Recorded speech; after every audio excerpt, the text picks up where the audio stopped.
एक रात मिस्र के बादशाह फिरौन ने एक ख्वाब देखा कि शाम की तरफ से एक आग आई और उस आग ने तमाम किप्तियों के घरों को जला डाला, जबकि बनी इसराइल महफूज रहे। दहशत के आलम में बेदार होने के बाद फिरौन ने तमाम काहिनों और नजूमियों को जमा करके अपना ख्वाब बयान किया।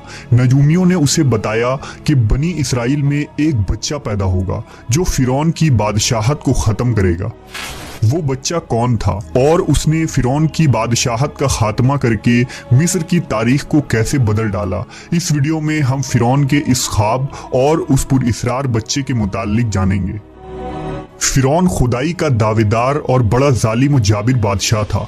उसने बनी इसराइल को अपना गुलाम बना रखा था। हालांकि वो हज़रत यूसुफ अलैहिस्सलाम के ज़माने से वहाँ रहा करते थे। हज़रत यूसुफ ने अपने वालिद हज़रत याकूब और अपने भाइयों के लिए ज़मीन का एक हिस्सा उस वक्त के फिरौन बादशाह रयान बिन वलीद से हासिल किया था। हज़रत याकूब की यही नस्ल बनी इसराइल कहलाई, जो मिस्र में खूब फली फूली। ये लोग हज़रत याकूब के दीन के पैरोकार थे, लिहाजा उस वक्त अल्लाह के नज़दीक ये सबसे बेहतरीन जमात थी। उन्होंने फिरौन को सजदा करने और उसे अपना रब मानने से इनकार कर दिया था। इसी वजह से बादशाह और उसके हवारी उन पर जुल्म सितम के पहाड़ ढाते और उनसे घटिया काम करवाते थे। फिरौन ने जब अपना ख्वाब काहिनों और नजूमियों को बताया तो उन्होंने इसकी ताबीर ये बताई कि बनी इसराइल में एक बच्चा पैदा होगा और उसके हाथों अहल मिस्र की हलाकत होगी। बनी इसराइल के यहाँ भी शुरू से ही यही बात मशहूर थी, लिहाजा इस ख्वाब के बाद वो मजीद फिक्रमंद हो गया और उसने हुक्म जारी कर दिया कि बनी इसराइल में पैदा होने वाले तमाम लड़के कत्ल कर दिए जाएं। इस हुक्म के मुताबिक फिरौन के हवारी और उसके सिपाहियों ने हर मुमकिन कदम उठाया ताकि कोई भी नौमौलूद लड़का जिंदा न बच पाए, लेकिन अल्लाह के फैसले अटल होते हैं। देखते ही देखते बनी इसराइल के हजारों नौमौलूद बच्चे ज़बा कर दिए गए। फिर एक वक्त वो आया कि जब किप्ती सरदारों ने फिरौन से कहा कि अगर बनी इसराइल के लड़कों का इसी तरह कत्ले आम होता रहा तो हमें आइंदा खिदमतगार मिलना मुश्किल हो जाएंगे और फिर हमारे ये कमतर, घटिया और गलीज काम कौन करेगा। इस पर फिरौन ने हुक्म जारी किया कि 1 साल छोड़कर बच्चे कत्ल किए जाएं। इन दिनों हजरत मूसा की वालिदा अपने हमल के इब्तदाई दिनों में थी। अल्लाह ने उनकी हिफाजत का सामान इस तरह फरमाया कि उनकी वालिदा पर मामूल के मुताबिक हमल के आसार जाहिर नहीं हुए, जिनसे आप फिरौन की छोड़ी हुई दाइयों की निगाह में न आई। उन्होंने इस बात को छुपाए रखा यहाँ तक कि पैदाइश का वक्त आ पहुंचा और उन्होंने बच्चे को जन्म दिया। इस बारे में सिवाय करीबी लोगों के कोई नहीं जानता था। नजूमियों ने फिरौन को इत्तला दी कि बच्चा पैदा हो चुका है। इस इत्तला ने फिरौन को बदहवास कर दिया। उसके सिपाहियों ने घर घर तलाशी शुरू कर दी। हजरत मूसा के भाई हजरत हारून साले अमान में पैदा हुए थे, जबकि हजरत मूसा कत्ल वाले साल में पैदा हुए। हजरत मूसा के वालिदैन सख्त परेशान थे। 3 महीने तक उन्होंने हजरत मूसा को छुपा कर रखा, लेकिन ज्यादा अरसा तक बच्चे को शाही जासूसों के नजरों से छुपा कर रखना मुमकिन न था। फिर भी वो अपनी पूरी कोशिश करती रही, यहाँ तक कि उनके पास अल्लाह का हुक्म आ गया। ये हुक्म अल्लाह ने उनके दिल में डाला था, यानी अलका किया था। हजरत मूसा की वालिदा के दिल में ख्याल आया कि ताबूत की तरह एक संदूक बनाया जाए और उस बच्चे को उस संदूक में रख कर दरियाए नील के बहाव पर छोड़ दिया जाए।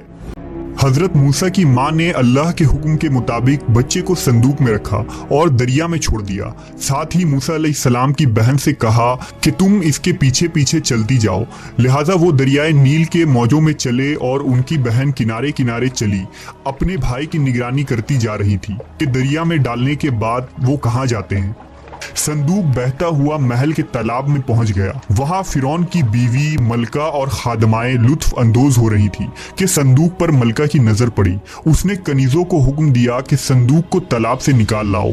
संदूक खोला गया तो इसमें एक हसीन और तंदुरुस्त बच्चा आराम से लेटा हुआ अंगूठा चूस रहा था। मलका बहुत खुश हुई, उसकी आंखों में ममता उतर आई। शफकत और मोहब्बत से बच्चे को गोद में ले लिया। मलका ने सोचा कि उस बच्चे को बेटा बनाकर पालना चाहिए। महल में किसी ने खदशा जाहिर किया कि ये बच्चा बादशाह की सल्तनत को ख़त्म करने का सबब भी बन सकता है। फिरौन के दिल में भी ये ख्याल आया कि कहीं ये बच्चा बनी इसराइल का वो लड़का ना हो जिसके बारे में नजूमियों ने पेशन गोई की थी। लेकिन फिरौन की बीवी ने कहा, यह भी तो हो सकता है कि ये बच्चा हमारी आंखों की ठंडक बने या हम इसको अपना बेटा बना ले। इस पर फिरौन ने कहा, यह सिर्फ तेरी आंख की ठंडक है, मेरी नहीं। मैं नहीं चाहता बनी इसराइल का कोई बच्चा मेरी निगरानी में पले, लिहाजा ये सिर्फ तेरी ही आंखों की ठंडक है। हजरत इब्ने अब्बास फरमाते हैं कि अगर फिरौन ये बात कह देता कि ये मेरी भी आंखों की ठंडक है तो अल्लाह ताला उसे हिदायत दे देता, लेकिन उसने ये कहा कि ये सिर्फ तेरी आंखों की ठंडक है। मलका ने इस बच्चे का नाम मूसा रखा, जिसके माने हैं वो शख्स जो पानी से निकाला गया हो। बच्चे को जब महल में ले जाया गया तो उसने दूध के लिए रोना शुरू कर दिया। बच्चे के पास दूध पिलाने वालियां लाई गईं, लेकिन बच्चे ने किसी औरत का भी दूध ना पिया। जो औरत भी आपको दूध पिलाने की कोशिश करती नाकाम हो जाती। इधर मूसा अलैहिस्सलाम की बहन दूर खड़ी ये सब देख रही थी। मूसा अलैहिस्सलाम की बहन ने फिरौन की बीवी से कहा, क्या मैं तुम्हें ऐसा घर ना बताऊं जो इस बच्चे की तुम्हारे लिए परवरिश करे और इस बच्चे की खैरखवाह हो, इसलिए कि वो एक गरीब घराना है। जब उन्हें मालूम होगा कि ये बच्चा फिरौन के घर से आया है तो उन्हें इनाम और इकराम मिलने की उम्मीद रहेगी। इस घर में नेक सीरत खातून है, वो इस बच्चे को बखुशी दूध पिलाना कबूल करेगी। फिरौन की बीवी ने कहा, चलो ठीक है। लिहाजा आपकी बहन उन्हें घर लेकर आई। वालिदा मोहतरमा ने बच्चे को दूध पिलाया तो आपने फौरन दूध पीना शुरू कर दिया। अब चूंकि बच्चे ने किसी और का दूध पीना कबूल नहीं किया था, इसलिए वो खुद बच्चे को लेकर आते थे। इस तरह मूसा अलैहिस्सलाम की वालिदा का बेहद एहतराम होने लगा। इस तरह हजरत मूसा अलैहिस्सलाम शाही महल में परवरिश पाकर जवान हो गए और पूरे तवाना हो गए। लिहाजा अल्लाह ने आपको नबूवत के मनसब पर फाइज किया। आपने बनी इसराइल को फिरौन से आज़ादी दिलाई और मिस्र से निकल गए।